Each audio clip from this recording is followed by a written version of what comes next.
Welcome to the Curate Your Life with Demetria podcast, where we focus on curating your life and image from the inside out so the life you're living matches the life you dream about. Okay, today I want to talk about what we are putting in our brains, the information that we're putting into our brains. I want you to think about what you listen to, what you watch, read all day. That includes social media, radio, TV, newspapers, talking to friends. What are you putting into your brain? Is it quality? And I've been thinking about this and how it relates to the low level of constant anxiety that's running through society. And I believe it's a result of the type of information that we're consuming. Think about what you see on TV and social media all day, every day. We are constantly getting messages of doom and gloom from the news, and it is intentionally formulated to keep us coming back and wanting more and feeding off of it.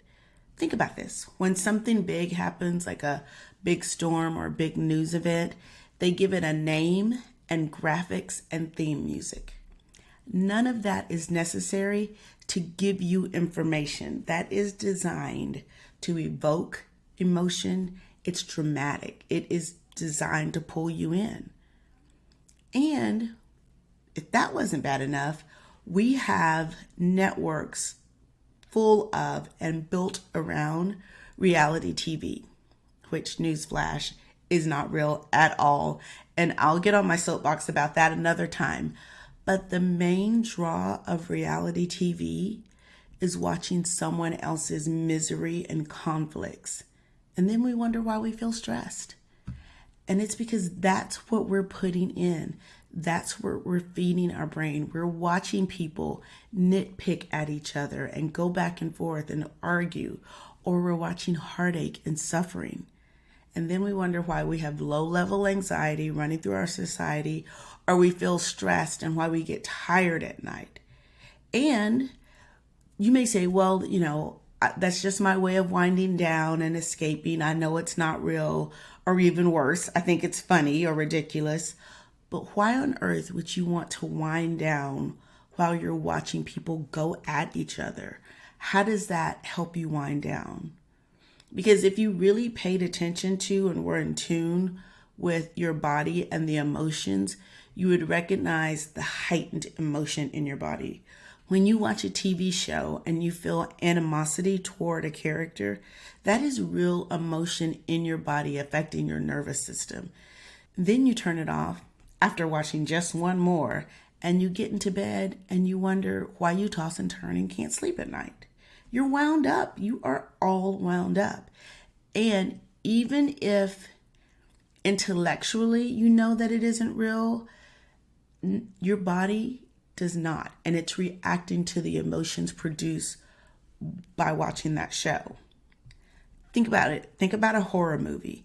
You are sitting in a theater with hundreds of people and you know Freddy Krueger is not coming after you, but your heart is racing and you have that gnawing, nervous feeling in the pit of your stomach. That's your body reacting. And so you may think, well, okay, that's entertainment too. So how is that different from TV? It's not. And if you were watching horror movies every night, which you may be, I don't know your life. If you're watching horror movies every night, that's going to affect you too. So the question that I have for you is, what does that really do for you when you think about it? Why do we tune in and watch people we don't like or watch their strife and their conflict? Does it make you feel better in some kind of way? And I know I've been guilty of this. I've watched these shows too, and I've thought, oh my goodness, they have all this money and they're acting like that. What's wrong with them? And then I started thinking about it. I'm watching them because on some level it gave me at least I'm not acting like so-and-so. And it dawned on me that I was spending my time and mental energy on these people and their real lives. And I could be putting that time and mental energy into making my life something that I didn't need to feel I needed to escape from or zone out or get some relief from. And I realized when I was working on this podcast, working on this episode, I realized that I still to some degree do that because I watch Dateline and like 2020 and shows like that on Friday nights. I probably should be doing something else with my Friday nights, but that is really just them rehashing, analyzing, working through somebody's murder. And that's what I'm sitting down to do on a Friday night. So changing that, I'm thinking, why do I want to do that? That's not how I want to spend my nights. I don't want to spend my night in somebody else's death and murder. And why? That's not like, if it's a movie, there's some sense of entertainment. That's still something to think about, but I'm looking at them rehashing this person's victimness. That's not a word, but this person's murder, and their families having to go through that, and people that they know. And I know they're on the TV show. I'm questioning how that is good for me specifically and society in general. Why do we need to know that? So that was an aside. But let's talk about social media for a minute. And the fact that even if you're not in a conversation, how many times have you seen a comment or a post on social media and you're like, oh, I gotta go see what the comments say? When you get right down to it, it's just being nosy. It's being in the messiness of other people's drama and strife and conflict. And for what? So then you can go over and tell your best friend, oh, hey, girl, guess what? I saw blah, blah, blah said this, and then so-and-so said this, and now they're in it. How is that moving your life anywhere forward? So when that's what you watch, when that's what you consume, when that's what you listen to, of course you're going to have judgments and thoughts about people, and not nice ones. You're going to be mean and judgmental. Then if all you hear on the news is doom and gloom and the economy is tanking, then you're going to be scared and having thoughts and acting from feelings of scarcity. But the economy is a moving, energetic thing. When you spend money, someone else is making money that then they will have to spend on a good or service that someone else is providing. And then they in turn will make money. And if you have a job or if you run a business, you need people to spend money on the product or service that you or your company deliver.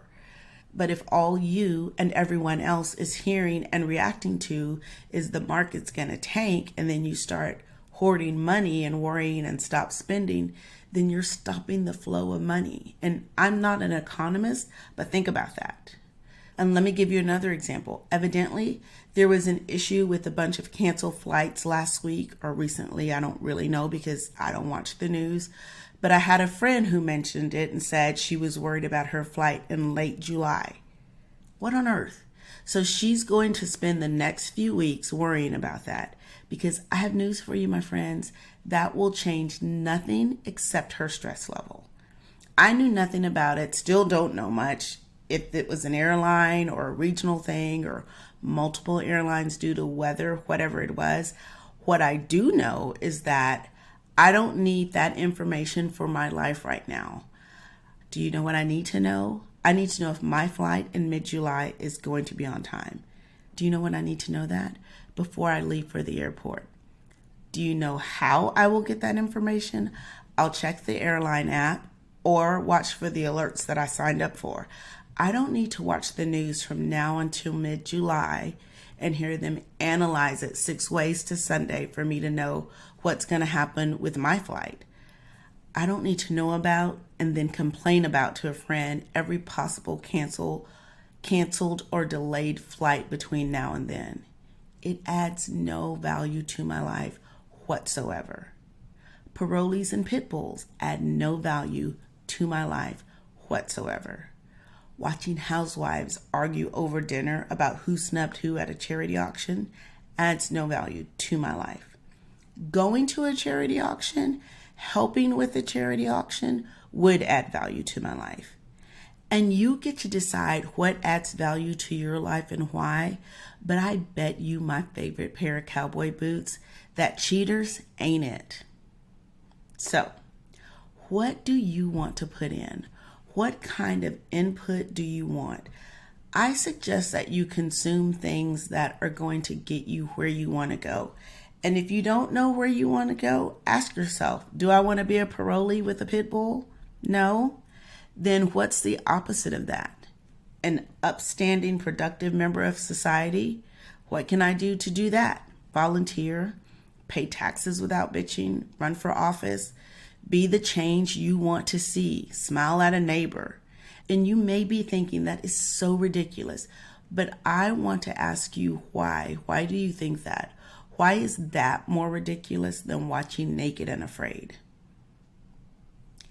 And I need to pause right here for a minute because seriously, Naked and Afraid, you can see if you stop and think about it, how over time they've had to ramp up the ridiculousness of what we watch to keep us coming back. They have to make it bigger and more irrational to elicit that response from us.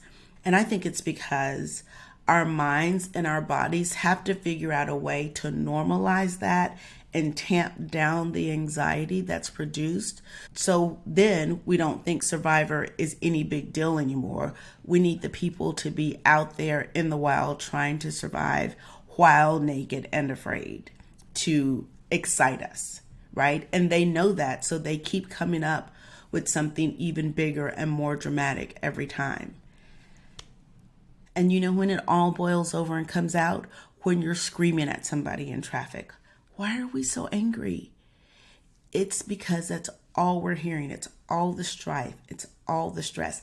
It's got to come out somewhere. End of rant, I think. Okay, y'all, if we put some time and effort into our lives, some meaningful thought and a little work, imagine what's possible. We have outsourced our mental health to TV and social media. Would you eat a sticky bun that was partially wrapped and right on top of a public trash can? No. What if you saw the man who put it there and he looked relatively clean and neat? Still no? Then why would you watch someone else do it on TV? Or argue with people that you don't even know on social media about it? Because that's the equivalent of what we're putting into our brains. Processed, sugary, half-eaten garbage. And I'm not here to tell you to change it. Okay, maybe a little bit. But you get to live your life the way you want. But what I want to encourage you to do is to think about it. Really consciously think about the choices that you make. What are you allowing into your world? And just let me say, I appreciate you allowing me into your world. And I really do hope that I'm adding value to your life. That is my goal for this podcast. So if I am, if you like the podcast, please share it with a friend or two. And if you want to continue the conversation with like-minded women who are creating lives they love, come join us in the Curate Your Life Facebook group. Or if you're ready for the tools that will help you build a life you don't feel the need to escape from, schedule a consultation with me and discover how coaching can change your life. You'll find the links in the show notes. Until next time.